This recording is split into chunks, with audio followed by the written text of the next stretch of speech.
One of the most well-known stories of the Bible is in Luke 15. You probably know something about the story of the prodigal son. What you may not know is why this story was told.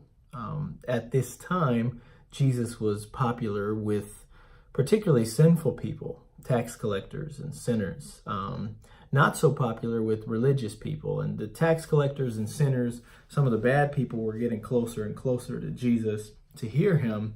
But the religious people started getting upset about it and complaining. Why is this guy welcoming sinners and eating with people, eating with those kind of people? So Jesus tells them this parable about a father who had two sons. And the youngest son comes to the father and demands his inheritance right away. So the father gives it to him, and the son takes a journey. Now that he's got what he wanted from his dad, he takes off and he runs and wastes everything that his dad has given him. He goes off to party until he's wasted everything that he owned. And about the time he spends everything, a famine hits. He's in trouble. It gets so bad that he had to become the slave of a pig farmer. He's wishing he could eat what the pigs had eaten, but nobody gave him anything. And finally he comes to his senses when he hits rock bottom, and he decides to go back home, hoping his dad will take him back as a servant. At least he thinks his dad will give him enough to eat.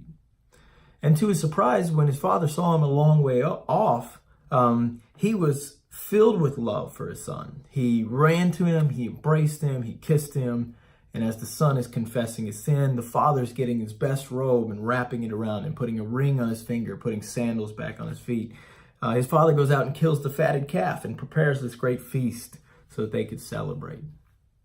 And of course, to the tax collectors and sinners who were drawing near to Jesus, this parable is meant to be comforting to them. It's meant to remind them that God has not abandoned them, that if they will simply return to him, the Father will love them and bring them back to his home, and he'll prepare a feast for them so that they could celebrate. In fact, that's the reason why Jesus is eating with tax collectors and sinners, is in hopes of bringing them back to the Father. This is part of Jesus seeking and saving the lost.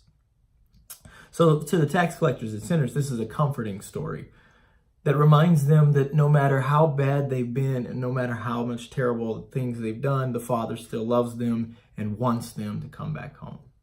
But there's more to the story. When the older son comes home from a hard day's work and finds his brothers home and finds out that his dad is throwing a huge party to celebrate, he's furious. He refuses to go in. And so the father comes out to plead with his son and beg him to join the celebration, rejoice with him, telling him that his lost son has been found.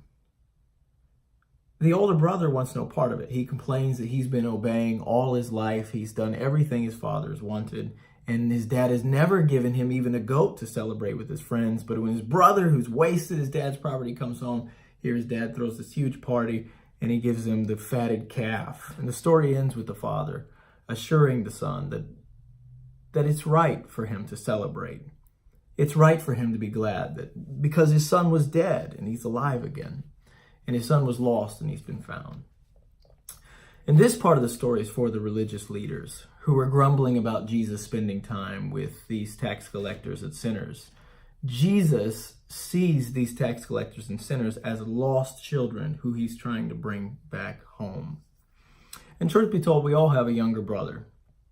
Instead of complaining about those who we may consider worse sinners than ourselves, what we ought to be doing is rejoicing when those lost sinners come home. What we ought to be doing is going out with the Father to embrace them and welcome them back home. The older brother should have been running with the father to welcome his brother back home. He should have went out searching for him to bring him back home himself. And we should do the same. After all, isn't that what our older brother did for us?